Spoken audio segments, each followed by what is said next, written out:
الذي زين بأنوار الأحاديث والقرآن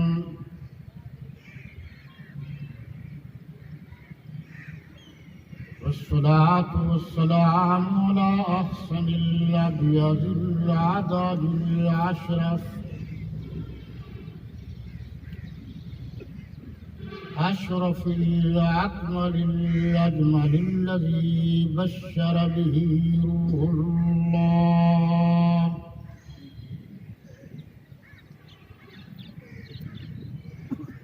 ووعد له كليم الله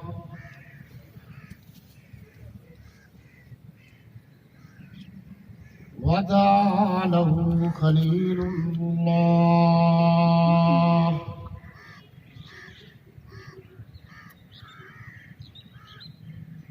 هو حبيب للرحمن وعين للآيات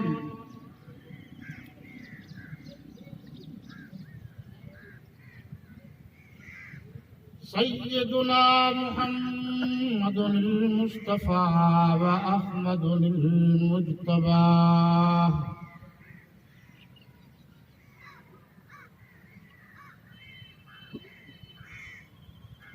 لا نبي بعده ولا نبوة بعده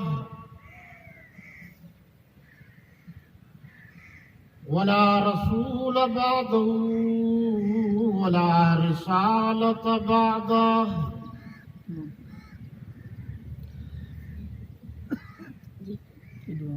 ولا إمام بعده ولا معصوم بعده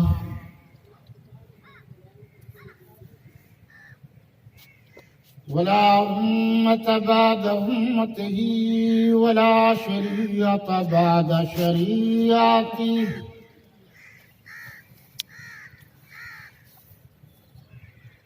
ولا كتاب بعد كتاب الله إلى يوم القيامة والصلاة والسلام على آله وأصحابه الطيبين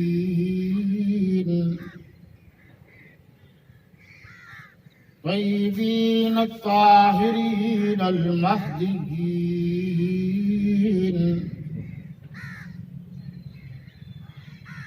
وعلى أزواجه وبناته أجمعين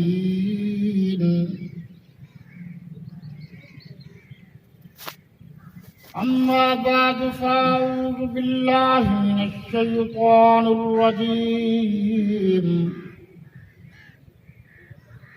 بسم الله الرحمن الرحيم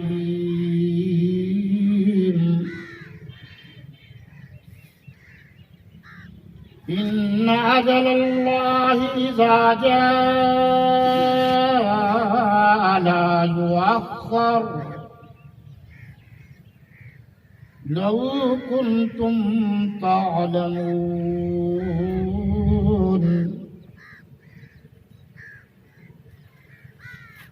وقال النبي صلى الله عليه وسلم الدنيا جيفة وطالبها كلاب صدق الله مولانا العظيم وصدق رسوله النبي الكريم ونحن على ذلك لمن الشاهدين والشاكرين والحمد لله رب العالمين اللهم صل على محمد النبي الأمي الهاشمي وعلى آله وبارك وسلم تسليما كثيرا كثيرا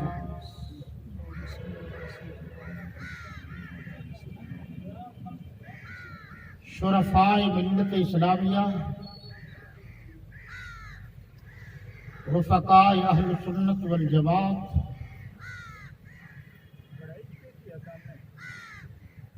میرے پاکستانی روشن ضمیر مسلمانوں، گرامی قدر سامعین و حاضرین و ناظرین، یہ پروگرام ایصال ثواب کا ہے اور ہم سب مسلمان اس لیے یہاں جمع ہوئے ہیں کہ جو ہماری اخروی زندگی ہے، یہاں زندگی کے سانس جب ختم ہو جائیں گے تو ہم نے پھر جس طرف جانا ہے مل کر اس کا تھوڑا بہت فکر کریں۔ میں زیادہ گہرائی میں نہیں جانا چاہوں گا، بس 2-3 باتیں ہم سب مسلمان اپنے دلوں میں اور ذہنوں میں بٹھا لیں تو فائدہ ہوگا۔ پہلی بات تو یہ ہے کہ آج تک کسی نے یہ دعویٰ نہیں کیا کہ میں اس دنیا میں ہمیشہ کے لیے آیا، مسلم ہوں یا غیر مسلم، سب اس بات کو ہمیشہ سے تسلیم کرتے آئے ہیں کہ جب آئے ہیں تو ایک نہ ایک دن جانا ضرور ہے۔ یہ جو جانا ہے، یہ زندگی ابدی ہے، یہ جو زندگی چھوڑ رہے ہیں یہ عارضی ہے۔ موت کا فلسفہ وصل کا ہے، ادھر سے ٹوٹ رہا ہے تعلق اور ادھر سے جڑ جائے۔ موت کا فاصلہ اللہ کو پتہ ہے، بہرحال ظاہری اعتبار سے وہ روح جو پرواز کر گئی، پھر اس کے بعد وہ قوانین نافذ ہوں گے جو ابدی ہیں، مرنے کے بعد شروع۔ اور اس میں بھی یہ ہے کہ جب موت آتی ہے کسی کو خوشی خوشی آتی ہے اور کسی کو تکلیف دے آتی ہے۔ شاعر مشرق اس لیے تو فرماتے ہیں نشان مرد مومن بات گویم چو مرگا یک تبسم بر لب اوست، کہ میں تمہیں سچے مومن کی نشانی نہ بتا دوں کہ جب اس پر موت آتی ہے تو وہ مسکرا رہا ہوتا، یہ بھی موت ہے۔ اور انتہائی سکرات میں جو تکلیف ہوتی ہے وہ بھی موت ہے۔ تو گناہگار کو تکلیف ہوتی ہے، نیکوکار کو تکلیف نہیں ہوتی۔ اس زندگی کو چھوڑنے کے ساتھ ہی اس زندگی کی حقیقت کا پتہ چل جاتا ہے۔ آپ دیکھ لیجئے جنازے پر جیسے آدمی ہوگا ویسے شرکاء زیادہ تعداد۔ حافظ صاحب فوت ہوئے تو حفاظ زیادہ ہوں گے، قاری فوت ہوا تو قراء زیادہ ہوں گے، گلوکار فوت ہوا تو اس صنف کے لوگ زیادہ آئیں گے۔ یہ کیا ہے؟ لیکن باری تعالیٰ نے اپنے کلام ابدی میں یہ فرمایا، آپ نے دنیا میں جو کیا یہ آپ کا اور میرا معاملہ ہے۔ میرے بندو، میں نے تمہاری رہبری و رہنمائی کے لیے قرآن بھیجا ہے،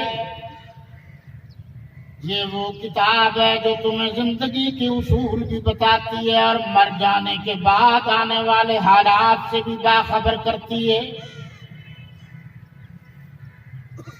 قرآن مستند اتھینٹک کتاب ہے، اس میں کوئی شک و شبہ نہیں، اس میں تحقیق کی گنجائش ہے، اس میں رموز ہیں، اس میں ایصال ثواب متفق علیہ ہے، اس میں ٹیکنالوجی ہے، اس میں سائنس ہے، اس میں خلائی نظام کے بارے میں بتایا گیا، اس میں ارضی زمین کے ماتحت اور نیچے والے معاملات بھی بتائے گئے، اس میں السماوات کا ذکر بھی موجود ہے، اس میں نجوم کا ذکر بھی موجود ہے، اس میں تصویر و مسخرات کا معاملہ بھی موجود ہے، اس میں آسمان سے اوپر کتنے معاملات ہیں یہ بھی موجود ہیں، اور اللہ نے فرمایا یہ بے وفا کتاب نہیں ہے، یہ با وفا کتاب ہے، تم اس سے یاری لگا لو، مرنے کے بعد سارے رشتے ٹوٹ جائیں گے مگر یہ کتاب تم سے ضرور وفا کرے گی۔ قرآن پڑھنے پر، ایصال ثواب کرنے پر کبھی کسی کو اعتراض نہیں۔ افسوس یہ ہے کہ ہم مسلمان قرآن سے دور ہوتے جا رہے ہیں۔ اب قرآن نے اپنے انداز میں سمجھایا، جو خالق ہے، جس نے ہمیں بنایا ہے، وہ ہمیں ہی بہتر سمجھتا ہے، ہماری عادات کو بھی جانتا ہے، معاملات کو بھی جانتا ہے۔ اللہ نے فرمایا خلق الموت والحیات لیبلوکم ایکم احسن عملا۔ سبحان اللہ۔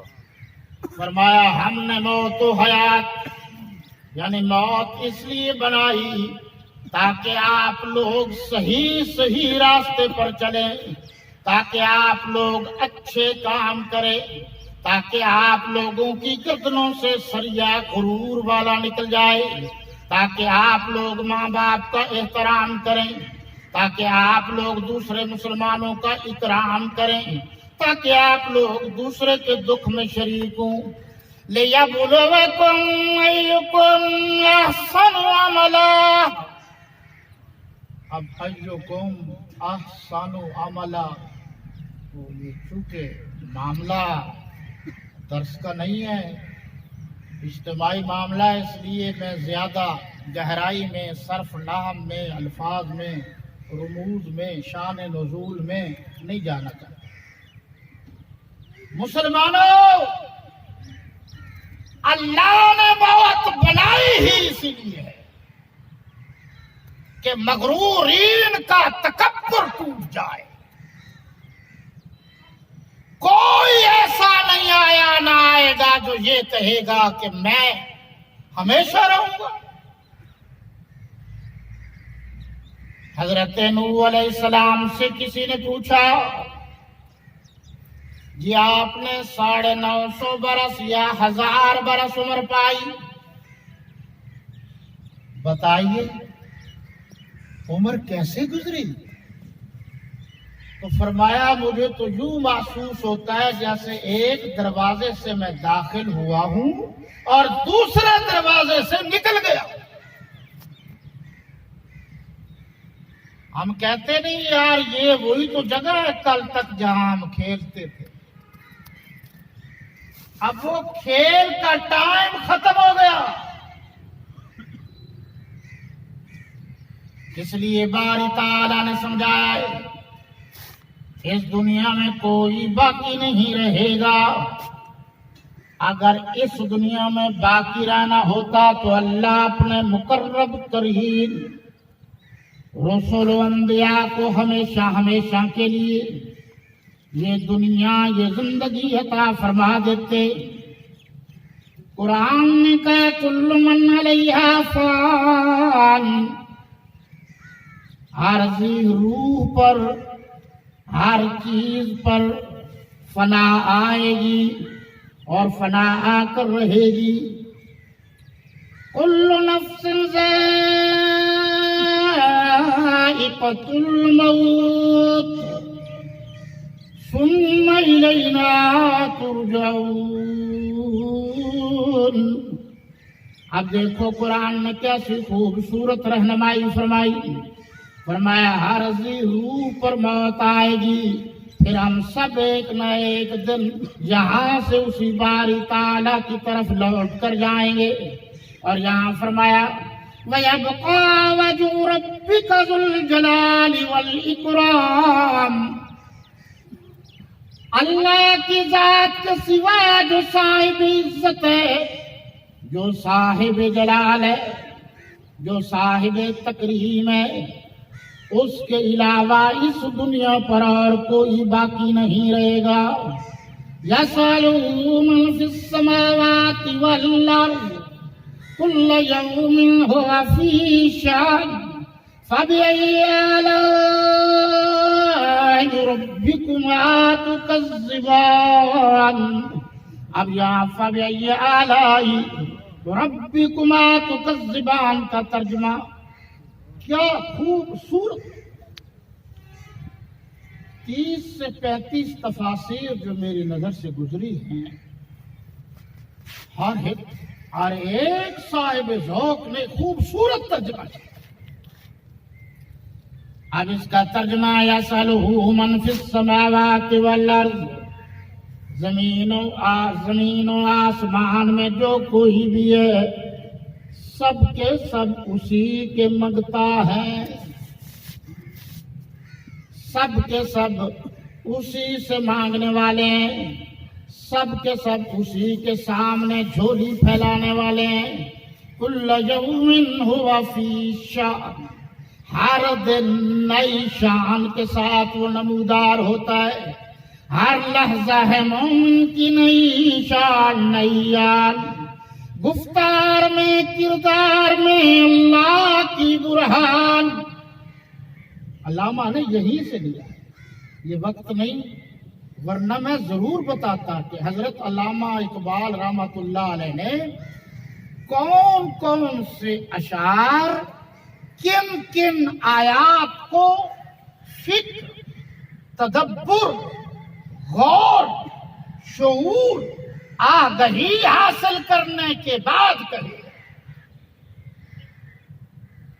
ایک شعر اتفاق سے آگے وہ یہیں سے، اس آیہ مبارکہ سے فرمایا زمین و آسمان میں ہر چیز اسی سے مانگتی ہے،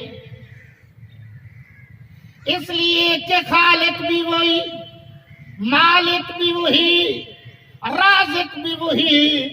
نباتات کا خالق اللہ، جمادات کا خالق اللہ، حجرات کا خالق اللہ، شجرات کا خالق اللہ، ارض کا خالق اللہ، السماوات کا خالق اللہ، نجوم کا خالق اللہ، مرد بچے کا خالق بھی اللہ، بچی کے پیدا کرنے والا بھی اللہ۔ جب اللہ ہی ہے پھر زندگی دینے والا بھی اللہ، اور موت کا قانون نافذ کرنے والا بھی اللہ۔ اس میں کوئی مداخلت نہیں کر سکتا۔ اللہ نے کتنے سانس دیے ہیں یہ بھی وہی جانتا ہے، کتنے باقی ہیں یہ بھی وہی جانتا ہے، کب موت آنی ہے، کہاں آنی ہے، کس طرح آنی ہے، یہ بھی وہی جانتا ہے۔ اب یہاں فَبِأَيِّ آلَاءِ رَبِّكُمَا تُكَذِّبَانِ کا ترجمہ، اور سنو پروردگار عالم کی کن کن نعمتوں کو جھٹلاؤ گے۔ یہاں موت کو بھی قرآن نے ایک لفظ استعمال کر کے بتا دیا نعمت ہے۔ آپ سمجھ رہے ہوں گے موت کیسے نعمت ہے؟ جب انسان کی عمر بیت جاتی ہے، جب ٹوٹی ہوئی چارپائی ہوتی ہے، جب توانا طاقتور آدمی کمزور ہو جاتا ہے، اب اس کا دل تو کرتا ہے کہ مجھے پانی کی بڑی تکلیف ہے، میں پانی پی لوں۔ وہ اولاد جس کے لیے حرام کے کام کرتا تھا، آج وہ اولاد قریب بھی نہیں آئی۔ وہ بیوی جس کے لیے سارے معاملات کیے تھے، آج اس کے پاس وقت نہیں ہے، وہ سوشل میڈیا پر زیادہ تشریف لے جاتی ہیں۔ اس لیے بتایا گیا کہ اب آ گئے اکیلے، اب چارپائی بھی ٹوٹی ہوئی، جسم بھی ٹوٹ گیا، پانی تو ساتھ پڑا ہے مگر اتنی طاقت نہیں کہ اٹھ کر پانی بھر سکے۔ اللہ فرما رہے ہیں اب بتا الحمدللہ رب العالمین، اب بتا رب کون ہے۔ آپ سمجھتے ہیں، ہم بھی یقیناً سمجھتے ہیں کہ پانی سے پیاس بجھتی ہے۔ سچ یہ ہے کہ اللہ کے حکم سے جو اللہ نے پانی میں تاثیر رکھی ہے اس سے پیاس بجھتی ہے۔ یہ روحانیت کا مسئلہ تو میں نہیں ٹچ کرنا چاہتا، لیکن سادہ سے لفظوں میں ذہن میں بٹھا لیجئے، مادیت اور روحانیت یہ ہے کہ مادیت میں کھانا آگے آ گیا تیار ہو کر، اور آپ نے بسم اللہ پڑھ لی تو گویا آپ نے روحانیت اپنا لی۔ مادیت کا خالق بھی اللہ ہے، روحانیت کا خالق بھی اللہ ہے، رزق کا خالق بھی اللہ ہے، کھانے کی توفیق دینے والا بھی اللہ ہے، اس نظام کو برقرار رکھنے والا بھی اللہ ہے۔ اس لیے اللہ نے فرمایا پیدا بھی میں نے کیا ہے، موت بھی میں نے، اسی کا حق ہے۔ اور یہاں خوبصورت جملہ شاعر مشرق نے تو اپنے انداز میں کہا، قہاریو غفاریو۔ اب قہار غفار دونوں لفظ قرآن سے، قدوسیو جبروت، اب یہ قدوسی جبروت بھی قرآن سے لفظ لیا گیا۔ یہ چار عناصر ہوں تو بنتا ہے مسلمان۔ یہ لفظ پڑھے لکھے لوگوں کے لیے آپ غور کریں گے، قہاری، غفاری، قدوسی، جبروت۔ اور آگے فرما رہی ہے راز کسی کو نہیں معلوم کہ مومن، یہ راز کسی کو نہیں معلوم کہ مومن قاری نظر آتا ہے حقیقت میں ہے قرآن۔ قاریو غرور نہ کیا کرو، تکبر نہ کیا کرو، تم دوسروں سے زیادہ خوبصورت نہیں ہو، تمہاری جو عزت کی جاتی ہے وہ اللہ کے قرآن کی وجہ سے کی جاتی ہے۔ اور درخواست بھی کر رہا ہوں جن کو اللہ نے قرآن جیسی عزت دی، قرآن جیسی دولت دی، وہ اپنے مقام کو سمجھیں، وہ اپنے مقام سے نیچے ہو کر فقیر بننے کی کوشش نہ کریں۔ اس سے آپ کی وجہ سے معاشرے پر برا اثر پڑے گا۔ آپ جتنے خوددار ہوں گے، آپ جتنے اعلیٰ ہوں گے، آپ جتنے بہترین طریقہ اپنائیں گے، آپ کو دیکھ کر لوگ بھی اسی راستے پر چلیں گے۔ اس لیے قرآن نے خوبصورت لفظ فرمایا سَنَفْرُغُ لَكُمْ أَيُّهَا الثَّقَلَانِ فَبِأَيِّ آلَاءِ رَبِّكُمَا تُكَذِّبَانِ۔ اب بتاؤ اللہ کی کن کن قدرتوں کا انکار کرو گے؟ مولانا ابوالکلام آزاد ان کا کیونکہ پیچھے ذکر موت کا۔ اور ایک سوال جو بڑا اہم ہے وہ ہمارے پاس اکثر آتا ہے، آپ تو خیر جنرل نالج زیادہ رکھتے ہیں، کہ جناب ہمارے بڑے تعلقات، ہمارے بڑے وراثت ہیں، ہماری پہنچ بہت اونچی ہے. ہم تو جناب زمین کے نیچے فلاں ہم نے لوہے کے یہ بنائے وہ بنائے، ہمیں موت کیسے آئے گی؟ کوئی کہہ رہے جناب میں تو ہیلی کاپٹر پر سوار ہو جاؤں گا، ہوائی جہاز پر سوار ہو جاؤں گا. کوئی کہتا ہے میں پیر صاحب کے پاس چلا جاؤں گا، مولوی صاحب کے پاس چلا جاؤں گا. چلو وہاں بچ جاؤ. قرآن نے خوبصورت انداز میں یہ بات بھی سمجھا دی کہ کسی غلط فہمی میں نہ رہنا. اینما تکونوا یدرککم الموت ولو کنتم فی بروج مشیدہ. لو جی آج تو ہم آپ کو قرآن ہی سنا رہے ہیں. میں نے سوچا تھا کچھ احادیث کے حوالے، لیکن اب وہ وقت نہیں، ٹائم اجازت نہیں. جہاں کہیں بھی ہو آپ، جہاں کہیں بھی لوہے کے کوٹوں میں چلے جاؤ، موت آ کر رہے گی، سب پر آئے گی. اور قرآن کی سورہ الرحمن میں فرمایا یا معشر الجن والانس ان استطعتم ان تنفذوا من اقطار السماوات والارض فانفذوا لا تنفذون الا بسلطان فبأي آلاء ربكما تكذبان. یہاں یہی بتایا گیا آئے گروہ جن و انس، تمہارے ذہن میں یہ غرور اور تکبر آ گیا ہے کہ ہم یہاں سے بھاگ جائیں گے. اللہ سمجھانے کے لیے فرما رہے ہیں او میرے بندو، میرے انسانوں، مجھے ماننے والوں، میری خالقیت کا اقرار کرنے والوں، پھر تم بھاگو. جس ذریعے سے بھی بھاگ سکتے ہو بھاگو، جس ذریعے سے بھی دوڑ سکتے ہو دوڑو. اپنے پیدل جاؤ یا سواری پر. اللہ تعالیٰ سمجھا رہے ہیں قرآن میں کہ جہاں جاؤ گے، جس جگہ بیٹھو گے، وہ زمین بھی میری ہوگی، اور جو اوپر آسمان نظر آئے گا وہ آسمان بھی میرا ہوگا. کوئی جگہ ایسی نہیں جہاں اللہ کی زمین نہ ہو، اللہ کا آسمان نہ ہو. میری طرف توجہ کیجئے، میں آپ کا شکر گزار رہوں گا کہ یہ آسمان آپ کو نظر آ رہا ہے. کبھی پلر نہیں دیکھے، کبھی بانس نہیں دیکھے. یہ کیسا ٹینٹ بنایا ہے،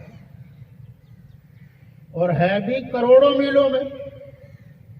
وہ بڑے عرصے سے ہے، کنفرم تو کہا ہی نہیں جا سکتا کہ کتنے کروڑ سال یا ارب سال پہلے کا ہے. نظر تو آ رہا ہے نا بھائی. کبھی ٹوٹی ہوئی چارپائی پر سوتے ہوئے غور کیا کرو، کوئی اور خدا ہوتا تو اس طرح کا آسمان بنا کر دکھا دیتا.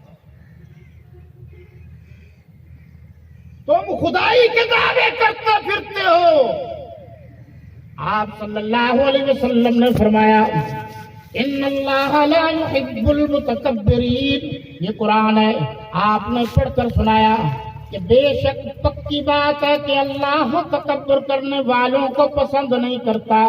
لیکن آپ نے یہ بھی فرمایا ارحموا علی الارض یرحمک اللہ فی السماء. تم زمین والوں پر رحم کرو، آسمان والا تم پر رحم کرے گا.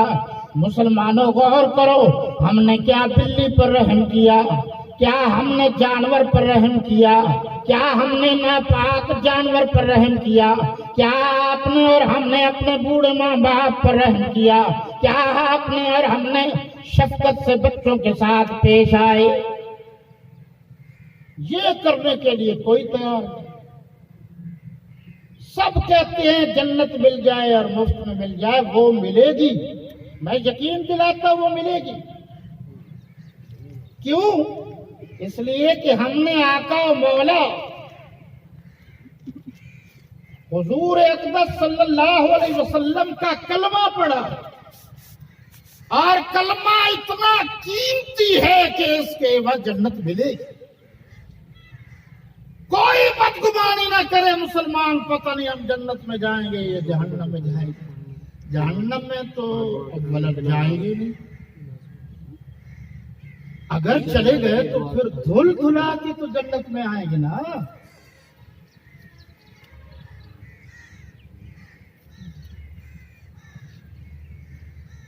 اب میرے بھائی آپ خود سوچ لیجیے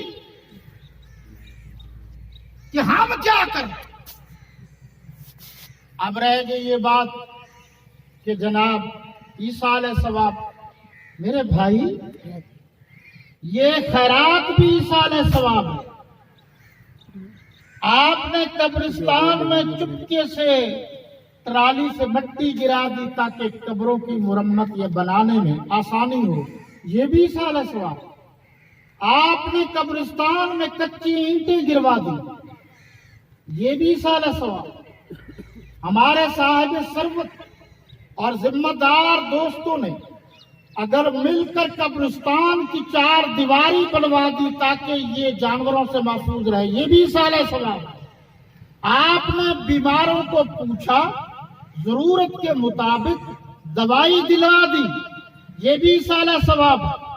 آپ نے عام لوگوں کے لیے صاف پانی، فلٹر واٹر کا انتظام کر دیا، یہ بھی ایصال ثواب ہے۔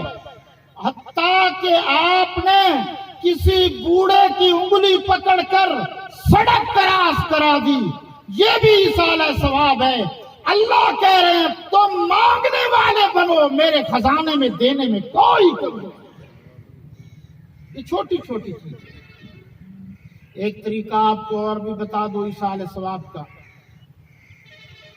ایصال ثواب میں خیرات کا میں نے ذکر کر دیا، کسی یتیم بچے کے سر پر آپ ہاتھ رکھیں اور سکول کے ہیڈ ماسٹر صاحب سے کہیں اس کی کتابیں، اس کی وردی، جوتے، فیس سال کی میری میں دوں گا، اور نیت کر لے کہ اس کا ثواب میری امی کو پہنچے، ابو کو پہنچے، یہ بھی ایصال ثواب۔ اور اگر آپ کسی مدرسے میں تشریف لے گئے اور وہاں جا کر پھر آپ نے کسی یتیم کے سر پر ہاتھ رکھا اور اس کے اخراجات برداشت کرنے کا اعلان کیا، تو یہ بھی ایصال ثواب ہے۔ اگلی بات سنیے، اگر کوئی ناجائز قیدی ہے، ناجائز جیل میں چلا گیا ہے اور آپ نے ہمت کر کے اس کو چھڑا دیا ہے، یا اس پر جو جرمانہ تھا آپ نے وہ ادا کر دیا ہے، اس لیے کہ یہ مظلوم ہے، اس پر زیادتی ہوئی ہے، یہ بھی ایصال ثواب ہے۔ اللہ کے رسول نے اس کو بھی پسند کیا۔ اب آپ کو یہ بات سمجھ میں آ گئی ہوگی کہ ایصال ثواب کی کئی شکلیں۔ آپ نے دیکھا کوئی بوڑھا ہے، کوئی غریب ہے، یا کوئی 2-3 مہینے سے ہسپتال میں ہے، تو آپ دکاندار کے پاس گئے، آپ میری طرف توجہ دیجیے بھائی، اور وہ آپ کہتے ہیں کہ وہ فلاں بندہ بیمار ہے، وہ ہسپتال میں ہے، تو اس کا آپ کے پاس کوئی کھاتا ہے یا اس کے گھر کے لیے کوئی خرچہ ورچہ جا رہا ہے؟ تو کہہ رہا خرچہ تو جا رہا ہے یار، اس نے پیسے نہیں دیے۔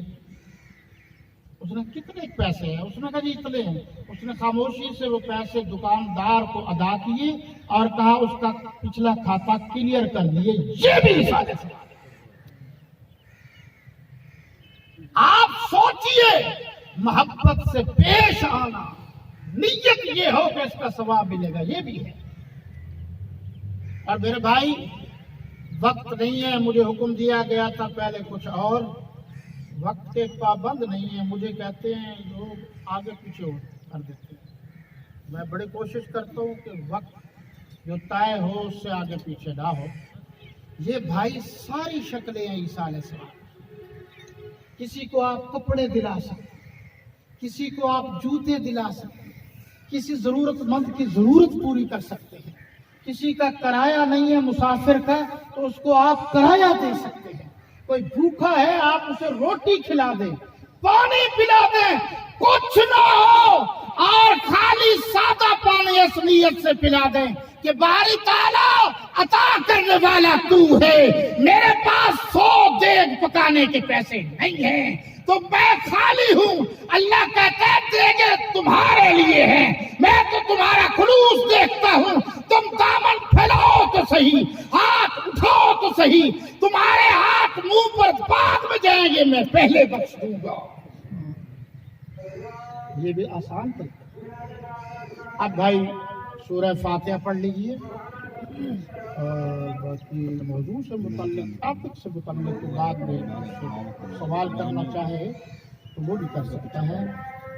اور پہلے سورہ فاتحہ 1 مرتبہ, پھر سورہ اخلاص یعنی کل شریف 3 مرتبہ یہ پڑھ لیجئے. اور مسئلہ شیخ عبد القادر جیلانی رحمۃ اللہ علیہ نے یہ لکھا ہے کہ جب آپ یہ نیت کریں کہ اللہ ان کا ثواب فلاں کو پہنچا, تو ذہن میں رکھیے کہ اپنوں کی صرف نیت نہیں کرنی, سب کی کریں. اور اللہ چونکہ بے نیاز ہے وہ ثواب میں کمی نہیں کرے گا, سب کو اللہ برابر ثواب عطا فرمائے. تو اب پڑھ لیجیے بسم اللہ الرحمن الرحیم.